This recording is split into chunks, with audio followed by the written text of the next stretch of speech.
Hey guys, this video I decided to actually start over my Liberation campaign series, and I actually switched it to a 1991 version of a NATO attack on Iran. Today we actually took out the F-16 and we went to go strike a warehouse in the middle of the desert. We didn't get engaged by two F-14s. I did successfully strike the warehouse, but I was taken out by the F-14s in the last second during our last ditch escape. So overall it was a great video. Don't forget to like, subscribe, comment on what your favorite module is, and thank you guys for watching. So like I mentioned in the intro, we should be striking a warehouse that kind of looks like this one that I'm looking at right now. It's in the middle of the desert. Intel doesn't say that there's any kind of anti-air systems, any kind of quick reaction cap flights that can take off from any local air bases. And honestly, I don't really see us running into any issues. We are restricted to 1991 weapons, and so is Iran. So even my escort flights are really only running AIM-7s unless I have Tomcats escorting me, which I believe I do, which are running the AIM-54s. But quite honestly, I don't even think we'll need the AIM-54s if we're running against F-4s on the Iranian side. Running Sidewinders and maybe a couple F-14s that they'll probably save until later in the campaign. I don't see there being much of an issue. I'm going to take off anyways. I don't care if this guy's going to clear me. Just quite honestly, we're going. And look, it's simple as that. Thank you, tower. That was a very unconventional way to do that. I'm supposed to have a wingman. I've gotten no response from a wingman, so I think I'm going to be doing this mission alone, but that's okay. I got, 2 Mark 84s, so that's all I need, right? As long as I can hit my target, I should be okay. Put those gear up. And we'll go ahead and switch to waypoint 2. Since we are restricted to 1991's weapons, I'm going to try to keep it that way, and I'm not going to use anything that modern-day F-16s would use in regards to, like, your helmet-mounted displays, any kind of, modern DED pages, anything necessarily like that. I will run a jammer because they did run jammers back in the day. That is a given. We are running the 184 jammers right now, but that's a fault of Liberation. They don't have the 131 installed in the settings yet. Once they update Liberation and install some more of the stuff, then obviously I will equip that instead of the 184, because it actually does make a difference. I've heard inside of DCS. I think it's a 10% difference between same sites of like how long it takes until they lock you up, like as far as distance wise. But in the meantime, we're just gonna fly over this barren desert for the next 15 minutes until we reach our point. Let's actually look at our knee board and see what it says here. Looks like waypoint 2 is where we're going to join in on the flight. Our arrival time should be 11:26, so that doesn't quite add up to our in-game time. 7:06, at least I don't think so, but that's okay. 2 is now rolling. So I guess I do have a wingman, I just don't know where he's at. And he's going to take forever to get up here. So I'm just actually not going to worry about my wingman. Sounds horrible, but it's Liberation. You got to work with what you can. It's just a limitation of DCS and a limitation of the scripts, especially with the 2.8 update. And Liberation has been updated to 2.8, but it's not updated everything that's included, so that's okay. That's pretty much it. Let's just kind of fly our way over. Ain't got much else to say.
Now that we've kind of leveled off at 20,000 feet, excuse me, we're just going to kind of keep flying straight.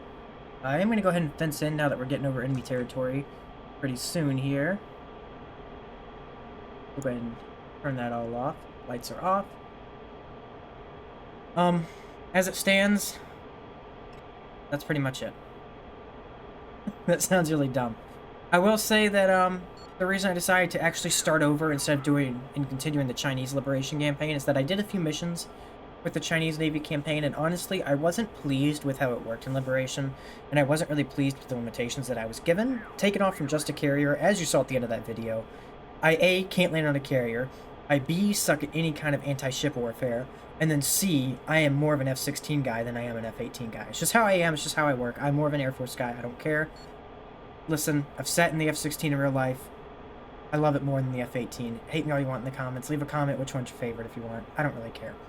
But I do care, I don't care, whatever. Make sure, okay, cool. But in all honesty, you know, I'm more pleased with this Liberation campaign that I've set up now. I've liked that I've set it up to a 1991 style, so I am going to be limited to basically within visual range, at least in regards to the F-16. If I continue to fly in a different plane, which I'm sure I will, then, I will fly with whatever those have with their limitations. So, you know, if I decide to fly an F-14 later in the campaign series, then obviously I'll take Phoenixes, whatever. But, that's kind of how it's going to go. Honestly, I'm going to go ahead and turn on my jammer real quick. Just so we don't get any surprises from that. Whatever is locking me up, I'm not quite sure.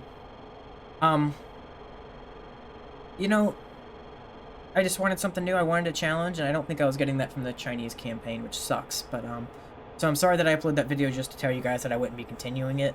But it's something to watch. It kind of shows you that I'm not great at DCS. Whatever. I'm hopefully hoping to make this a series. So, we'll see how it goes.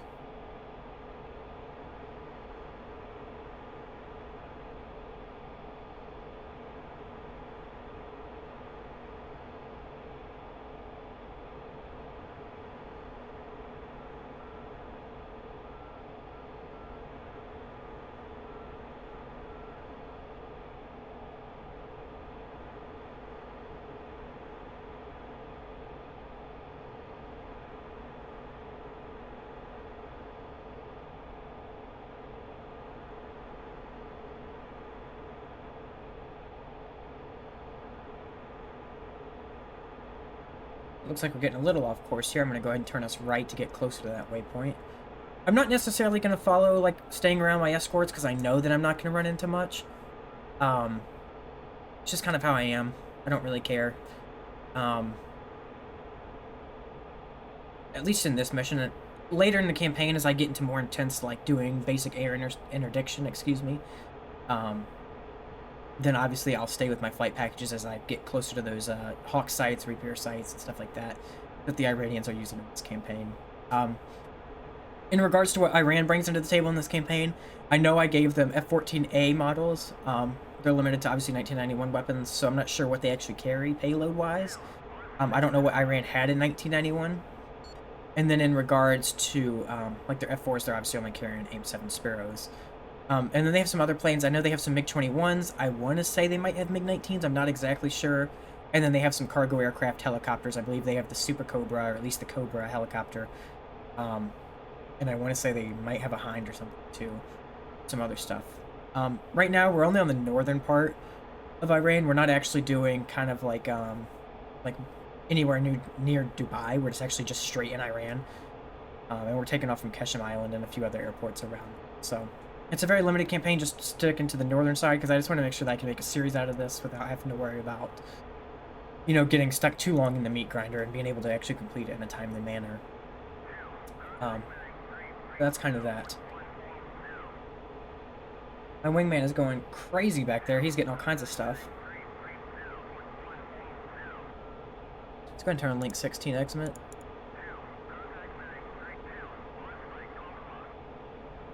He was in all kinds of issues. I don't know what he's doing, but...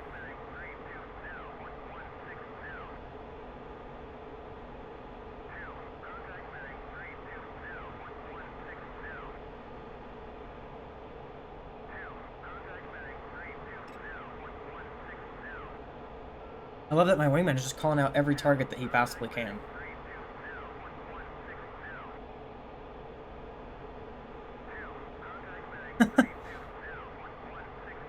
I'm kind of curious if you guys want to comment. What's your favorite module in DCS? Why do you like that module? And what does it bring to the table for you and your experiences inside the game?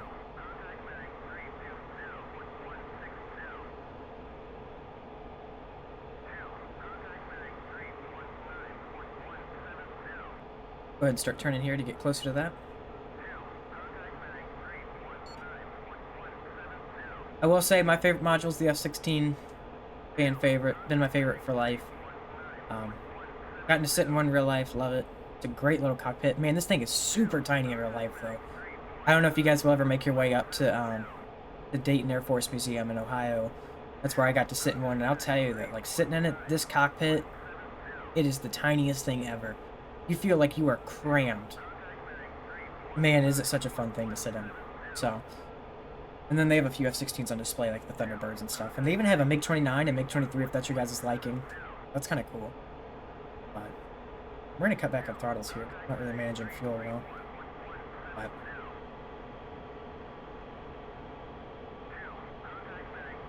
okay, 2's getting a little annoying. Let's go ahead and, well, I can't do anything about it.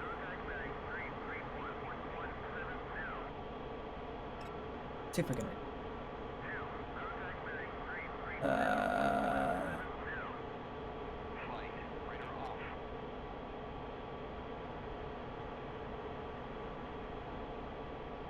I might shut him up.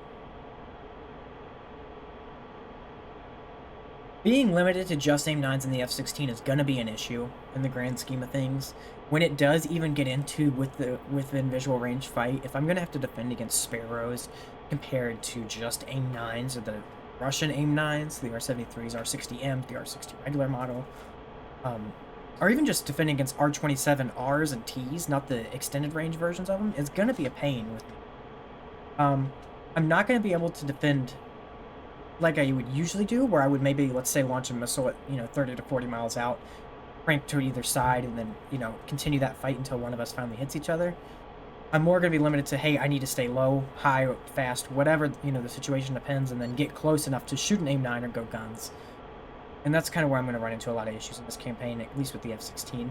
Granted, I like to consider myself very skilled in the F-16. It's the one I've flown since it first came out, It's always been my DCS module. We're going to go ahead and change to 0.3 real quick before I forget. So, it's always been something I can handle myself in, but it's there. And that's the hard part. But go ahead and turn here heavily. I don't usually turn this hard, but, I kind of called for it right there and there, so... Altitude hold was bugging with me there. I forgot to turn it off before I turned, so now it's going to, like, jump me around all around the skies. But, that's okay.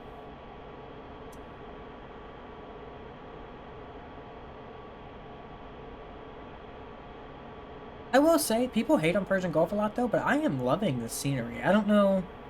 I've flown on Syria so much with multiplayer campaigns that I'm just not a big fan of it anymore.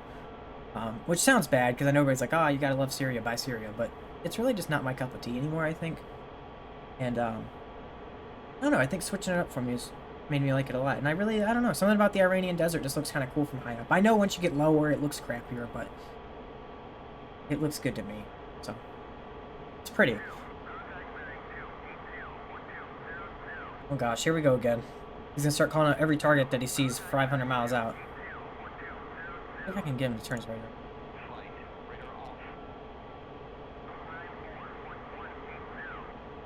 He did not care to listen to me.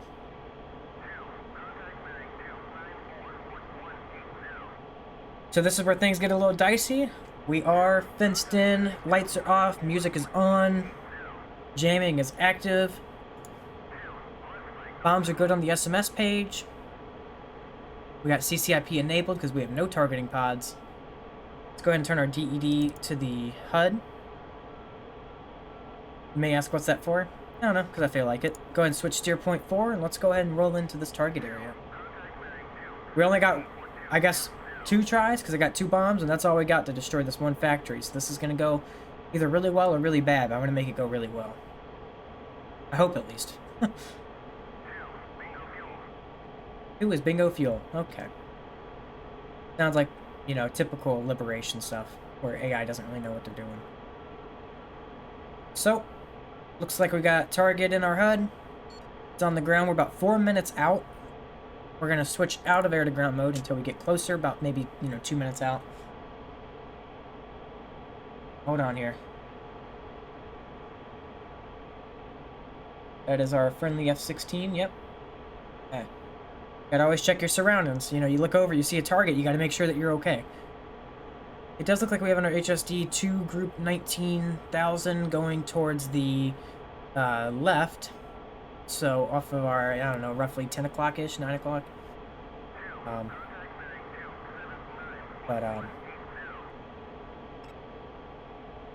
Should be okay.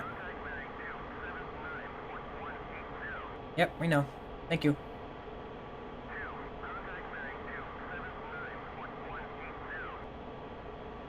I don't think my wingman's gonna make it out of this alive. He's already bingo fuel. If he would shut up, I could talk. I kind of wish he would just, like, eject right now so you would stop talking. But, that's okay. I may actually just switch radio channels real quick. Shoot! Can't get him to shut up. Got him. That sucks, I know, but, you know, you gotta do what you gotta do.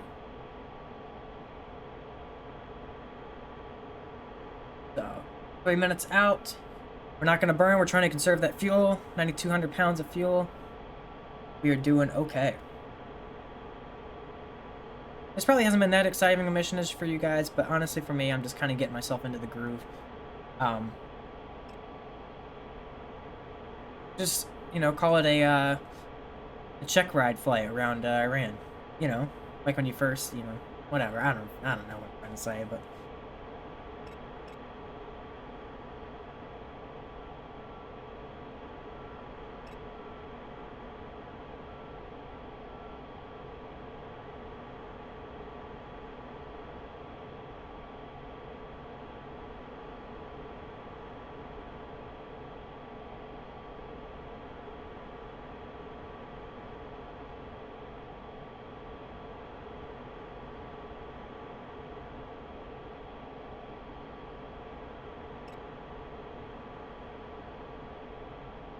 okay, we're 2 minutes out. Looks like picture was clear on the radar and HSD.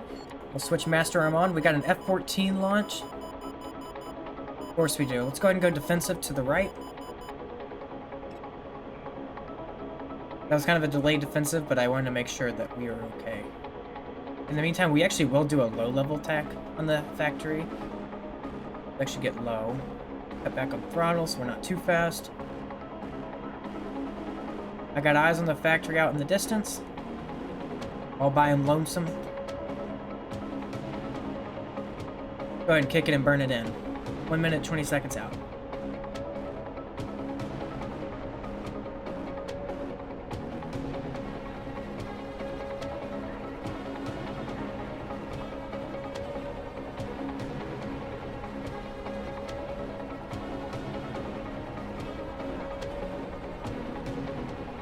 Here we go. Things are getting dicey. We got launched on by F-14s. It looks like they might be hot on us. We need to release and then continue in. We've got no missile trails.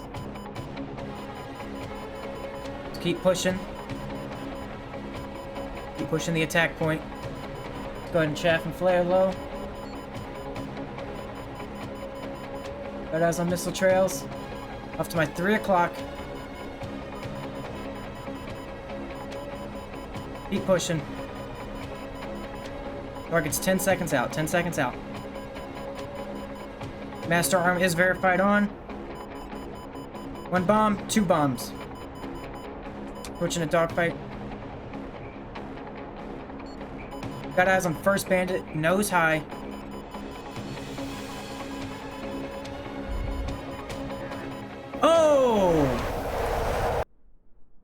Looks like we did have a successful strike on the workshop, though. I'll take that as a win. It is burning. You know, I didn't expect to get engaged by F-14s, but it looks like they may have gotten pushed into it, so that's okay.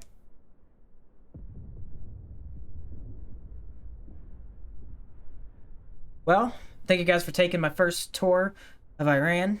There will be plenty more to come. Next time I'll wait for my escorts, because obviously I did need them, unlike I didn't think I would. And that was my first mistake. I am sorry so far that I cannot record a DCS video where I make it out alive, because this is a horrible trend for me. But at least you guys don't have to wait till the end. Thank you guys.